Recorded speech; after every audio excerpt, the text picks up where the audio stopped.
tous et bienvenue dans cette nouvelle vidéo.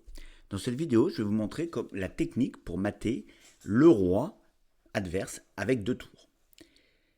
Alors là, nous avons les blancs. Bien sûr, nous avons un gros avantage matériel puisque nous avons 2 tours d'avance. Mais avoir du matériel d'avance, c'est une chose. Maintenant, il faut mater le roi pour gagner la partie.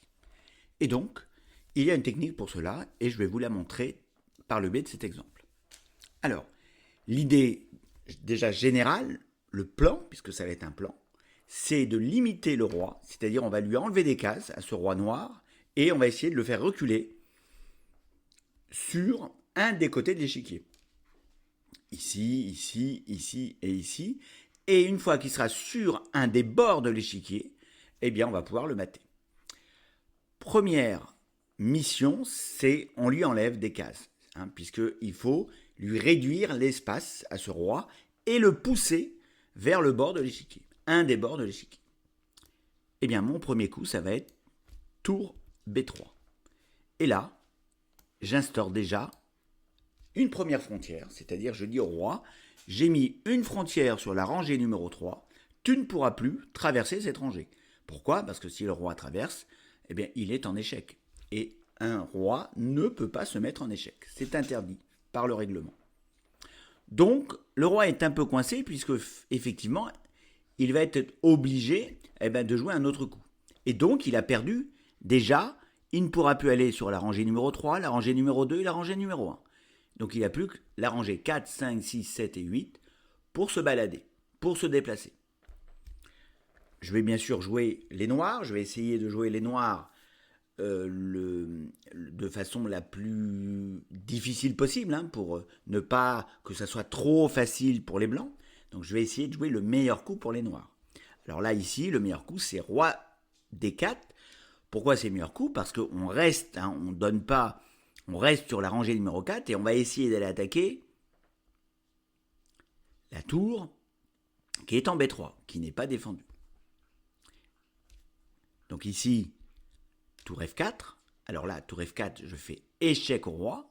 Je menace de prendre le roi, donc je fais échec au roi.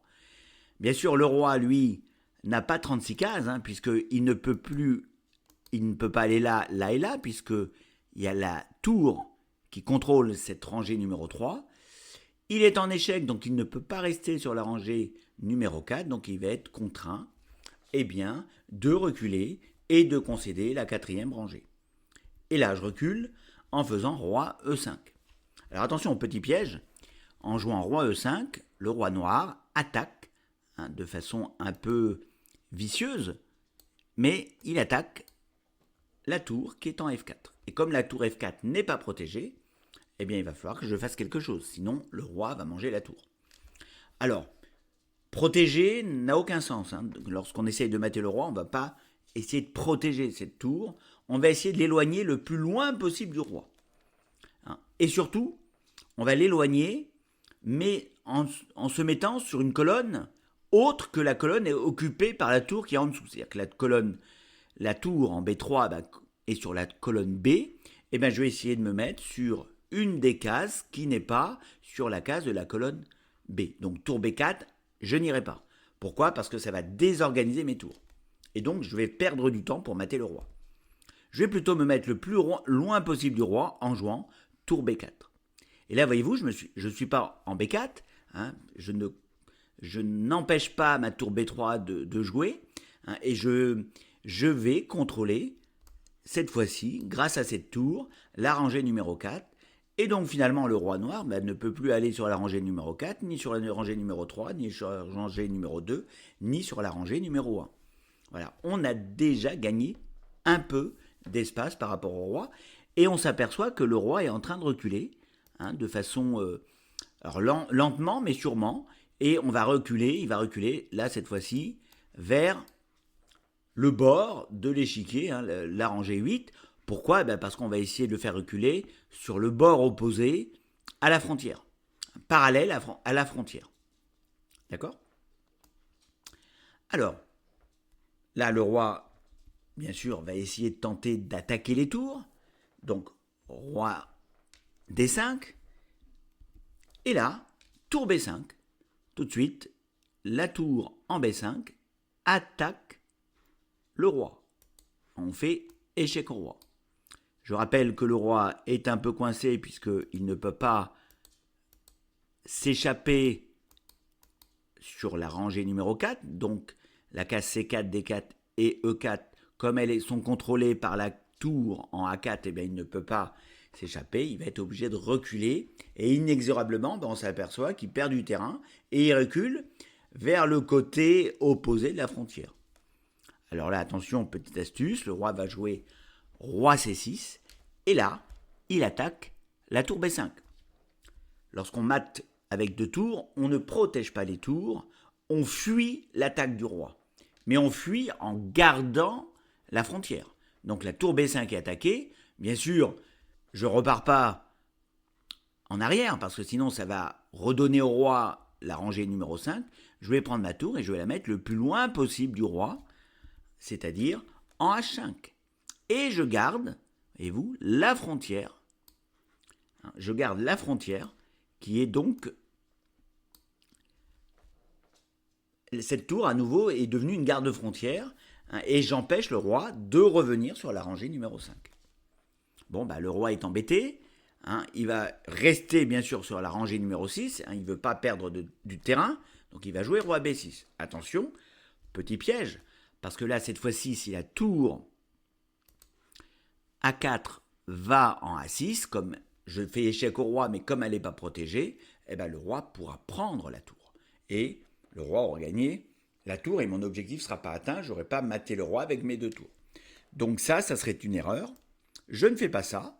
Comme je ne peux pas aller, je vais, pareil, aller le plus loin possible du roi, mais attention, en évitant de m'installer sur la colonne de ma tour, de la seconde tour des blancs. Donc ici, tour G4, c'est un très bon coup, je suis très loin du roi, et je ne m'installe pas sur la même colonne que mon autre tour. Voilà. Là, le roi est obligé de jouer, roi C6, et là, la tour en H5 contrôle la rangée 5, et donc avec la tour en G4, je vais pouvoir faire tour G6, et je fais échec au roi. Le roi est en échec, je vous le montre, il est attaqué par la tour qui est donc en G6, et le roi va pas pouvoir redescendre, puisque la rangée 5 est contrôlée par la tour en H5. C'est-à-dire que interdit pour le roi de redescendre sur la case B5, C5 ou D5. Seul coup pour le roi noir, c'est de reculer sur la rangée numéro 7. Roi D7, il essaye toujours de s'avancer sur les tours pour essayer de manger une des 2 tours. Ici, finalement, la tour qui a donné échec devient la garde-frontière, c'est-à-dire qu'elle va garder la rangée 6 sous contrôle, et c'est l'autre tour qui est en H5 qui va donner échec au roi. Et là, rebelote, il y a échec au roi, le roi ne peut pas redescendre sur la rangée 6 puisqu'elle est contrôlée, cette rangée, par la tour en G6. Donc s'il redescend sur une des cases en jaune, il serait échec, il va être obligé de reculer.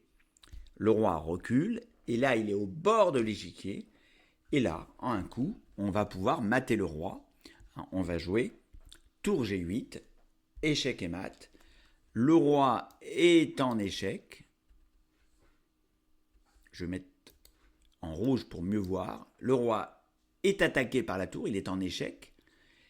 Et a-t-il une case de sortie ?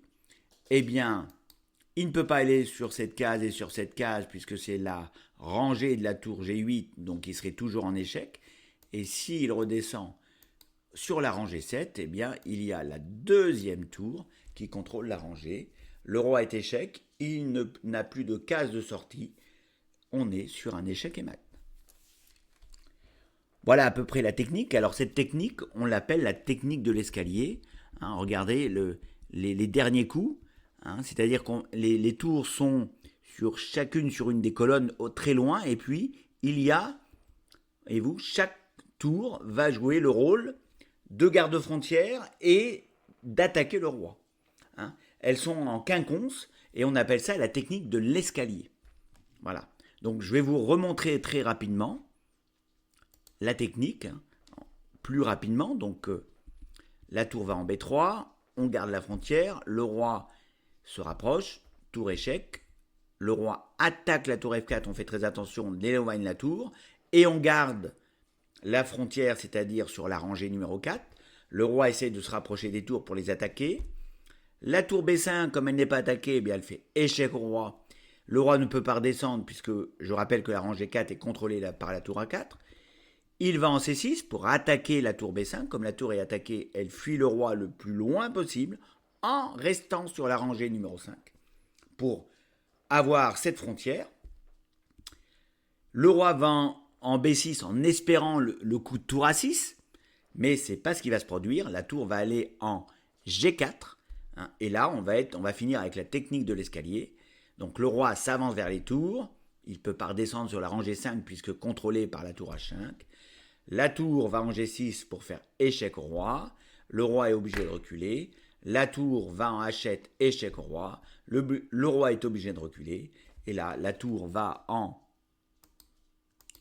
G8 et les blancs font échec et mat. Voilà la technique de l'escalier. Vous pouvez vous entraîner sur le site Lichess ou avec des amis pour essayer de mater avec 2 tours contre un roi.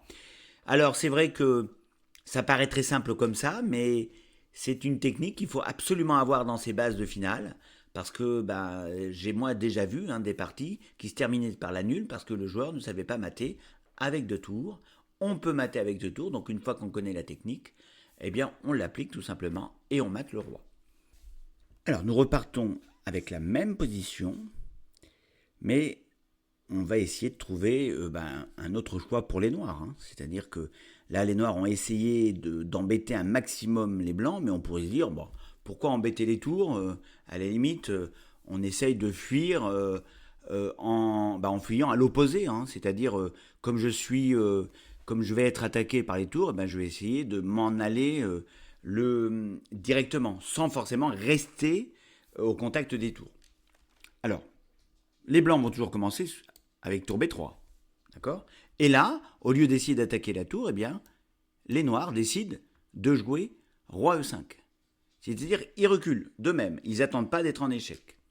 Et bien là, voyez-vous, ça veut dire que finalement, le roi concède, s'enlève de la rangée numéro 4. Et bien sûr, je vais mettre une des 2 tours, sur la rangée numéro 4, pour empêcher le roi de revenir sur cette rangée. Alors attention, bêtise à ne pas faire, ça serait mettre la tour en F4. Alors l'objectif serait atteint, puisqu'on empêcherait le roi, mais le problème c'est que la tour en F4 est au contact du roi, et la tour n'est pas protégée. Donc le roi pourrait prendre la tour, et c'en est terminé de mater avec 2 tours. Par contre, le bon coup, ça va être de jouer tour B4. Parce que là, la tour s'empare de la rangée numéro 4, comme vous le voyez ici, et le roi ne peut pas prendre cette tour. D'accord ? Alors on va se dire, super, le roi peut essayer d'attaquer la tour, mais on recule encore. On se dit, on n'attaque pas. Toujours pareil, tour F5, impossible. Par contre, tour B5, c'est possible. Et je suis en train de gagner de l'espace sans prendre la tête, c'est-à-dire sans réfléchir, puisque comme le roi noir n'est pas d'humeur agressive envers mes tours, je vais pouvoir, au fur et à mesure, lui prendre de l'espace. Là, je contrôle, j'ai fait la frontière sur la rangée numéro 5, ça veut dire que le roi noir ne peut plus franchir cette rangée. Et ne peut plus aller ni sur la rangée 5, 4, 3, 2 et 1. Bon, on continue dans l'esprit. Le roi redonne une rangée, je la prends avec la tour A6, et je réinstalle la frontière sur la tour A6. Là, dans cet exemple, le roi noir me donne quand même beaucoup de facilité. Et on va aller jusqu'au bout, tant pis. Le roi va sur le bord de l'échiquier, sur la rangée numéro 8. Je vais dans un premier temps installer la frontière sur la rangée numéro 7. Et maintenant, le roi n'a pas 36 cases. Il ne peut pas aller ici puisque la tour contrôle cette colonne. Il ne peut pas aller sur cette case puisque il y a les deux tours. La tour en B7 contrôle la case et la tour en F2 contrôle la case. Ces deux colonnes sont interdites puisque la tour en B7 contrôle ces trois colonnes, ces trois cases, pardon, excusez-moi, et il n'y a plus qu'une case, celle-ci. Et là, le roi n'attaque aucune tour, je prends ma tour, je la mets en F8, échec et mat. Et la technique a encore fonctionné. J'ai enlevé de l'espace au roi, j'ai fait reculer le roi, en fait le roi a reculé de lui-même sur le bord de l'échiquier, et j'ai maté avec la tour qui n'était pas, dont la mission n'était pas de garder la frontière. Voilà. Deux exemples de techniques pour mater avec le roi. Voyez-vous, la technique est toujours la même, le principe est toujours le même. Prendre de l'espace au roi, le mettre sur un bord de l'échiquier et mater avec l'une des deux tours. Donc il y a une tour qui aura le rôle de garde-frontière et une tour qui aura le rôle d'attaquer le roi. Et des fois, ce rôle, il s'échange entre les deux tours. Je vous remercie d'avoir regardé cette vidéo. N'oubliez pas de vous abonner, de liker et de partager cette même vidéo. Et je vous souhaite une bonne soirée et à une prochaine.